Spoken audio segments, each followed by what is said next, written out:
चलिए जानते हैं आज देश और दुनिया की सिलेक्टेड काम की और महत्वपूर्ण 25 बड़ी खबरों को सिर्फ 10 मिनट में। पर अभी तक आपने इस वीडियो को लाइक नहीं किया है तो लाइक कर दें और इस चैनल को सब्सक्राइब भी कर लीजिए।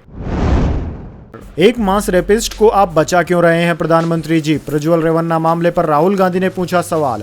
जी हां दोस्तों, कर्नाटक के मुख्यमंत्री सिद्धारमैया ने गुरुवार को प्रधानमंत्री नरेंद्र मोदी को दूसरा पत्र लिखकर महिलाओं से यौन शोषण के आरोपी प्रज्वल रेवन्ना के राजनयिक पासपोर्ट तुरंत रद्द कराने की मांग की थी। उन्होंने एक्स पर पोस्ट कर प्रधानमंत्री मोदी से यह मांग की थी। कांग्रेस के पूर्व अध्यक्ष राहुल गांधी ने सिद्धारमैया के पोस्ट को रीपोस्ट कर प्रधानमंत्री मोदी से सवाल पूछा। उन्होंने पूछा कि एक मास रेपिस्ट को आप बचा क्यों रहे हैं प्रधानमंत्री जी? ऐसी क्या मजबूरी है आपकी? इससे पहले दिन में पूर्व प्रधानमंत्री और जेडीएस संरक्षक एचडी देवेगौड़ा ने अपने पोते प्रज्वल रेवन्ना को भारत लौटने की चेतावनी जारी की और उन्हें कानूनी प्रक्रिया में शामिल होने का निर्देश भी दिया। चलिए दोस्तों जान लेते हैं इसके बाद अगली बड़ी खबर। स्वाति मालीवाल का मारपीट केस के बाद पहला इंटरव्यू। कहा विभू ने थप्पड़ और लात मारी, मदद के लिए कोई नहीं आया, केजरीवाल घर में ही थे।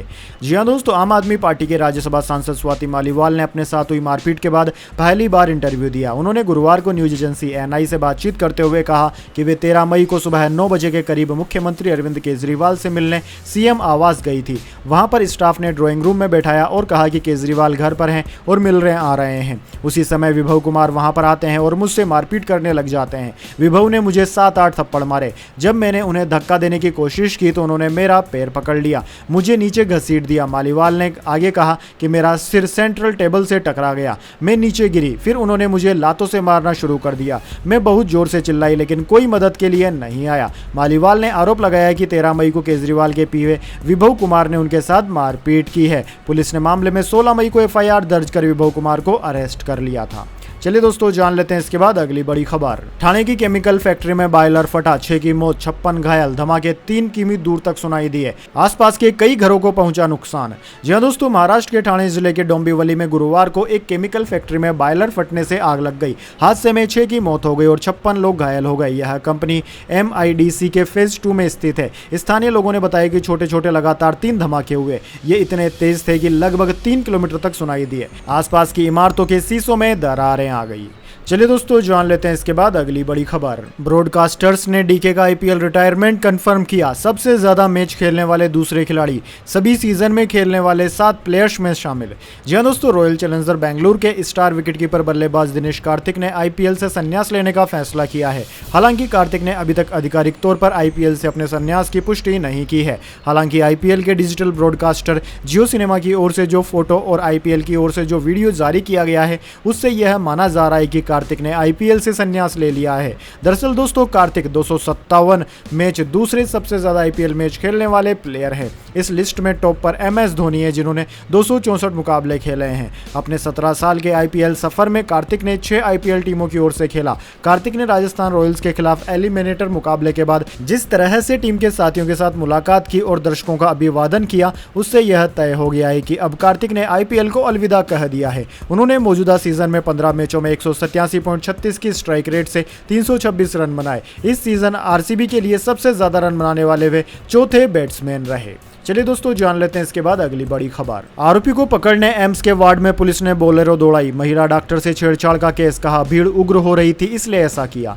जी हां दोस्तों, उत्तराखंड के ऋषिकेश में एम्स की 4थी मंजिल पर इमरजेंसी वार्ड में बोलेरो ले जाने के मामले में पुलिस ने गुरुवार को सफाई दी। पुलिस ने कहा कि महिला डॉक्टर से छेड़छाड़ के आरोपी को पकड़ना था, इसलिए डॉक्टरों के प्रदर्शन को देखते हुए ऐसा किया गया। दरअसल दोस्तों, एक महिला सर्जन ने पुरुष नर्सिंग अधिकारी सतीश कुमार पर ऑपरेशन थिएटर में छेड़खानी का आरोप लगाया था। गिरफ्तारी से बचने के लिए आरोपी सतीश 4थी मंजिल के वार्ड में भर्ती हो गया। वहां एम्बुलेंस जाती है, पुलिस भी वहां लेकर पहुंच गई। डॉक्टर आरोपी की गिरफ्तारी की मांग कर रहे थे। पुलिस को आशंका थी कि प्रदर्शन कर रहे डॉक्टर्स के बीच से आरोपी को निकाला तो वे उस पर अटैक कर सकते हैं, इसलिए एम्स प्रशासन और पुलिस ने बोलेरो को रैंप से ऊपर ले जाने की रणनीति बनाई।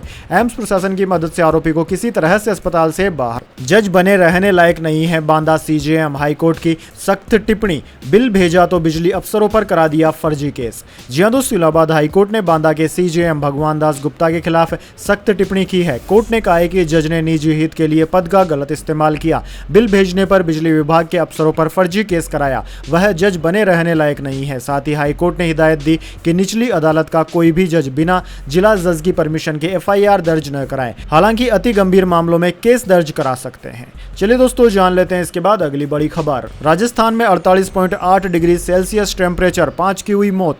अहमदाबाद गांधीनगर में 2 दिन रेड अलर्ट। केरल में भारी बारिश से 4 की मौत। जी हां दोस्तों, उत्तर भारत भीषण गर्मी की चपेट में है। गुरुवार को देश में सबसे गर्म शहर राजस्थान का बाड़मेर रहा। यहां अधिकतम तापमान 48.8 डिग्री सेल्सियस रिकॉर्ड किया गया। वहीं दोस्तों मौसम विभाग ने पंजाब, राजस्थान, हरियाणा और उत्तर प्रदेश में 4 दिन के लिए हीट वेव का अलर्ट जारी किया है। जम्मू कश्मीर, हिमाचल प्रदेश, गुजरात, मध्य प्रदेश, दिल्ली और महाराष्ट्र में भी लू का अलर्ट है। इसके अलावा दोस्तों राजस्थान में आने वाले दिनों में तापमान 50 डिग्री सेल्सियस तक पहुंच सकता है। राज्य के 19 शहरों में बुधवार को तापमान 45 डिग्री सेल्सियस के पार रिकॉर्ड किया गया। जैसलमेर से सटी भारत पाकिस्तान बॉर्डर पर टेम्परेचर 53 डिग्री सेल्सियस तक पहुंच गया। बीएसएफ ने इसका वीडियो भी शेयर किया। चलिए दोस्तों जान लेते हैं इसके बाद अगली बड़ी खबर। बांग्लादेशी सांसद की हत्या अमेरिकी दोस्त ने कराई, जांच में खुलासा, 5 करोड़ की सुपारी दी। इलाज के लिए कोलकाता आए थे सांसद।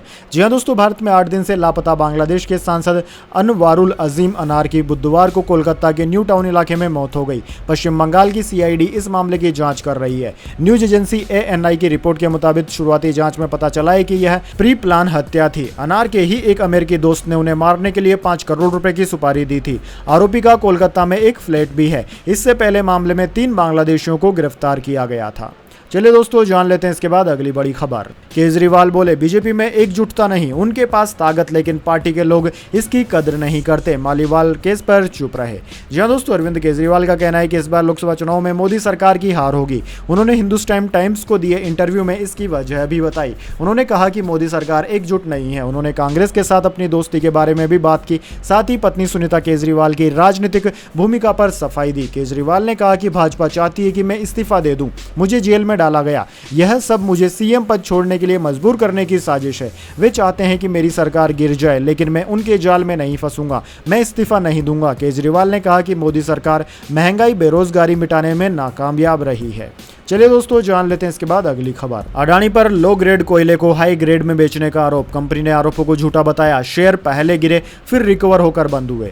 जी हां दोस्तों, अडानी ग्रुप ने फाइनेंशियल टाइम्स की रिपोर्ट में लगाए गए उन आरोपों को झूठा और निराधार बताया, जिसमें कहा गया था कि अडानी ग्रुप ने लो ग्रेड का कोयला खरीदा और हाई ग्रेड बताकर महंगे दामों में बेच दिया। इस बयान के बाद उनके शेयरों में रिकवरी दिखी। ग्रुप की फ्लैगशिप कंपनी अडानी एंटरप्राइजेज का शेयर 0.63% की तेजी के साथ 3137 पर बंद हुआ। दिन के कारोबार में यह 3073 रुपए पर आ गया था। वहीं अडानी पोर्ट 0.53% गिरकर 1378 रुपए पर बंद हुआ। कारोबार के दौरान ये 1364 रुपए पर आ गया था। चलिए दोस्तों जान लेते हैं इसके बाद अगली बड़ी खबर। एयर इंडिया ने पायलटों की सैलरी 15,000 तक बढ़ाई। एयरलाइन ने 1.8 लाख तक के एनुअल परफॉर्मेंस बोनस का भी ऐलान किया। जी हां दोस्तों, टाटा ग्रुप की एयर इंडिया ने 23 मई को पायलटों के लिए 1 अप्रैल से 15,000 रुपए के सैलरी हाइक और 1.8 लाख रुपए तक के एनुअल परफॉर्मेंस बोनस का ऐलान किया है। कंपनी ने ऑफिशियल जारी इस बात की घोषणा की है। दोस्तों आपको बता दें, कंपनी के स्टेटमेंट के अनुसार एयरलाइन ने फर्स्ट ऑफिसर से सीनियर कमांडर तक प्रति माह फिक्स्ड पे में 5,000 रुपए से लेकर 15,000 रुपए के बीच सैलरी में बढ़ोतरी की है। इस अप्रेजल सीजन में जूनियर फर्स्ट ऑफिसर के लिए कोई सैलरी हाइक नहीं की गई है।